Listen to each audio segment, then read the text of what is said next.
दोस्तों, आज हम टाटा ग्रुप की एक कंपनी के विषय में चर्चा करेंगे।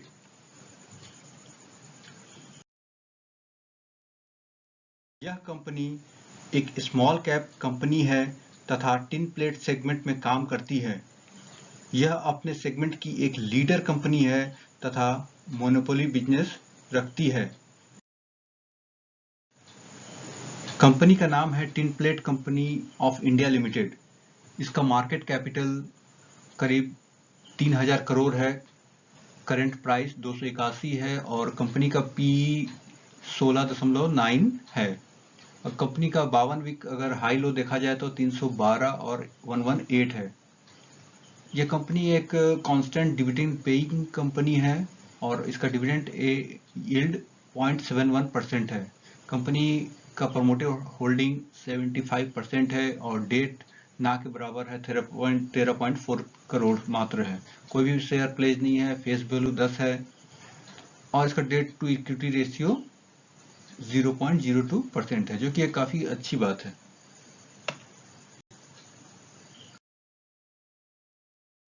हाँ, आइए इस कंपनी के विषय में थोड़ी बहुत और जानते हैं।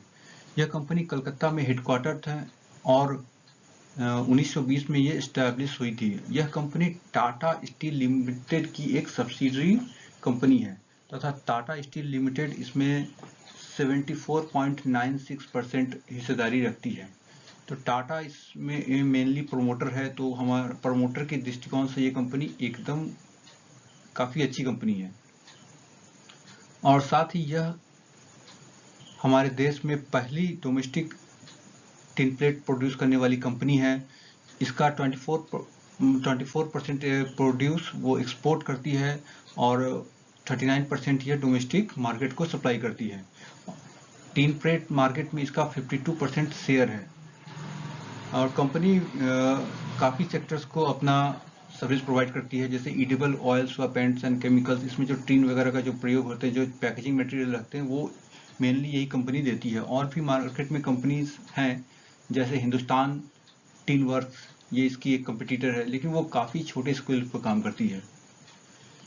इस कंपनी का प्रोडक्ट अगर देखा जाए तो ईटीपी हुआ, इलेक्ट्रोलाइटिक टिन प्लेट हुआ, टिन फ्री स्टील हुआ, ये सब बनाती है ये कंपनी।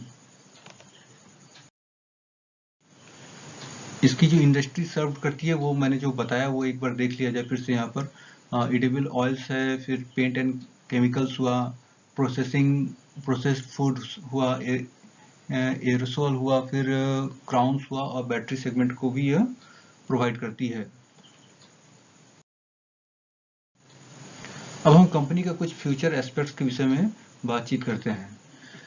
हमारे देश में जैसे से मिड इनकम वालों की संख्या बढ़ती जा रही है, उनका जो कंजम्पशन है वो भी बढ़ता जा रहा है। तो इससे क्या हो रहा है कि इस कंपनी का डिमांड और आगे बढ़ेगा, क्योंकि जो पैकेज्ड फूड है वो जो पॉलिथीन और पेपर में आते थे, वो आजकल लोग प्रेफर करने लगते हैं कि नहीं, कुछ स्टैंडर्ड होना चाहिए, उसमें टिन का जो मटेरियल है वो यूज होने से और स्टैंडर्ड क्वालिटी का वो दिखता है और लोग उसको पसंद करते हैं। और दूसरी बात है कि जो प्लास्टिक बेस्ड जो पैकेजिंग है वो शिफ्ट कर रही है। लोग चाहते नहीं है कि हेल्थ रीजन से लोग प्लास्टिक को अवॉइड करना चाहते हैं, उसके जगह पर कोई दूसरा रिसाइक्लेबल मटेरियल्स चाहते हैं। इससे भी इस कंपनी को बूस्ट मिलने की संभावना है। कंपनी का ईबिटा काफ़ी अच्छे से इंक्रीज किया हुआ है, जो 14% इंक्रीज किया है और अभी तक जो सबसे हाई प्रॉफिट आफ्टर टैक्स है वो 98 करोड़ का रिसेंटली क्वार्टर में दिया था। यह एक कांस्टेंट डिविडेंड पेइंग कंपनी है और इसके गुड बुक में, इसके कैश बुक में अच्छा कैश भी पड़ा हुआ है। और लिक्विड इन्वेस्टमेंट पोर्टफोलियो और कैश बैलेंस मार्च 2021 तक 324 करोड़ रुपए थे, जो कि एक अच्छी साइन है। मैनेजमेंट काफ़ी एक्सपीरियंस है और प्रोमोटर की इंटीग्रिटी पे कोई शक नहीं किया जा सकता है, इसीलिए इस कंपनी का भविष्य काफ़ी उज्जवल लगता है। और ये जो जो टिन प्लेट जो अपने बिजनेस सेगमेंट में वो मार्केट लीडर है। इस सेगमेंट में केवल 2-3 ही कंपनी है जो कि काफ़ी छोटे पैमाने पर करती है, इसलिए इसको नो डाउट एज मिलेगा लॉन्ग टर्म में। और इकरा ने भी इसका जो रेटिंग है वो अब स्टेबल अपडेट किया है, स्टेबल AA+ रखा है।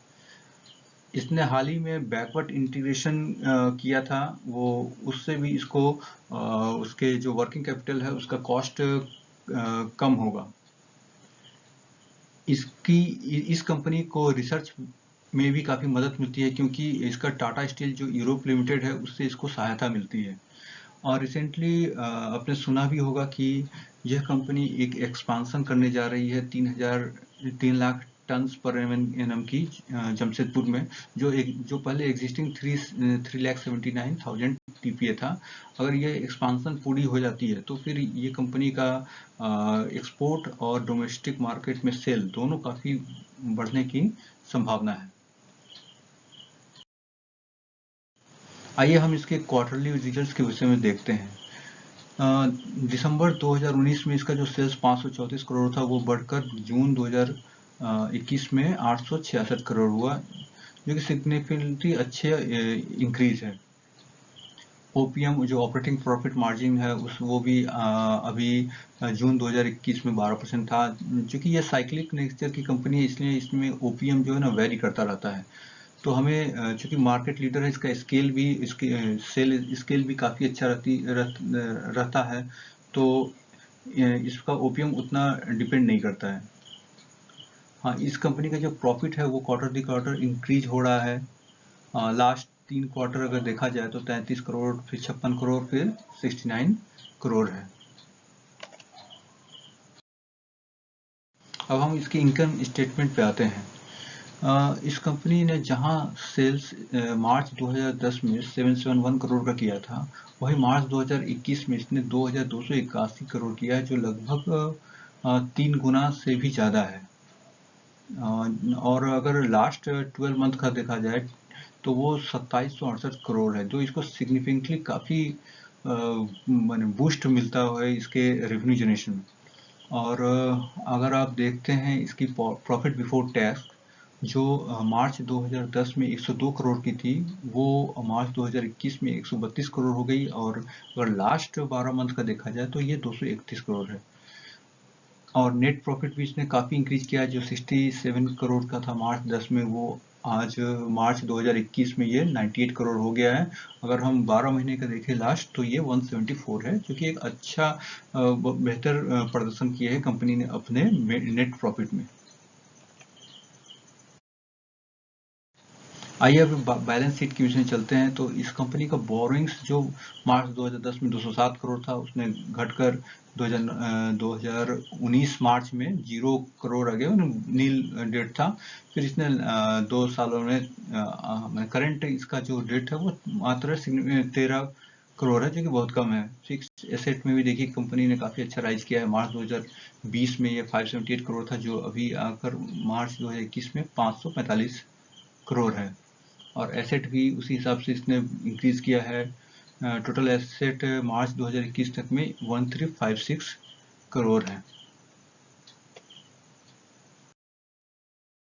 हाँ, इस कंपनी का एक और अच्छी बात है ये है कि इसका जो कैश फ्रॉम ऑपरेटिंग प्रॉफिट है ये भी कॉन्स्टेंटली बढ़ता जा रहा है, और इसके बुक्स में काफ़ी कैश भी हुए हैं, जो कि एक अच्छा साइन है कंपनी के फ्यूचर प्रोस्पेक्ट को अगर देखते हुए। और डेटर्स डे भी देखिए, इसने मार्च 2020-21 में केवल 12 दिन का है, जो कि अच्छी बात है। इन्वेंट्री डे भी 6385 है लास्ट 2 ईयर्स में, सिग्निफिकेंटली अच्छी है। और रिटर्न ऑन कैपिटल एम्प्लॉयड भी इसका मार्च 21 में 17% था, जो मार्च 20 में 15% है। तो आइए अब इसका जो एक समरी या कंक्लूजन निकालते हैं कि ये कंपनी लॉन्ग टर्म के होराइजन से कैसा है।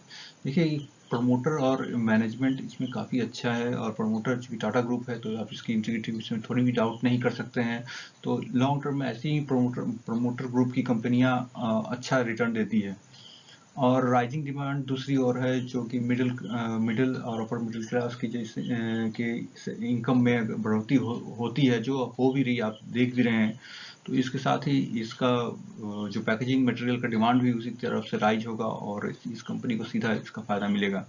और लोग अभी हेल्थ कॉशस भी हैं, जो प्लास्टिक मटेरियल का पसंद नहीं करते हैं, तो वो भी कस्टमर्स का डिमांड रहता है कि अब प्लास्टिक पैकेजिंग से कुछ अलग रिसाइकलेबल कुछ किया जाए। तो इसमें टिन का पैकेजिंग वो काफ़ी प्रचलन उसका बढ़ रहा है। और अपने सेगमेंट की मार्केट लीडर है, जैसे कि आपको पहले बता चुका हूँ, 2-3 ही प्लेयर है इसमें, तो इसको भी इसमें नो डाउट काफ़ी अच्छा एडवांटेज मिलेगा। इसका इंक्रीज एक्सपोर्ट भी इंक्रीज होगा और जो डोमेस्टिक मार्केट में सेल भी हो वो भी बढ़ेगा, क्योंकि इसने एक्सपांसन कर रहे हैं और वो कंप्लीट हो जाने पर एक्सपोर्ट भी और डोमेस्टिक सेल भी काफ़ी इंक्रीज होगा। दोस्तों, ये सारा जो मटेरियल था मैंने Screener.in एनुअल रिपोर्ट, कंपनी की ICRA रेटिंग रिपोर्ट, कंपनी का वेबसाइट और न्यूज़पेपर से कलेक्ट किया है। और आप इसको सर्च भी कर सकते हैं, खुद से सर्च कर सकते हैं और इसके विषय में और आगे जान सकते हैं। दोस्तों, अगर आप लोगों में से किसी ने भी अगर इस कंपनी को होल्ड किए हैं तो आप ज़रूर कमेंट कीजिएगा। और ये एक लॉन्ग टर्म इन्वेस्टमेंट का बहुत अच्छी कंपनी है। धन्यवाद।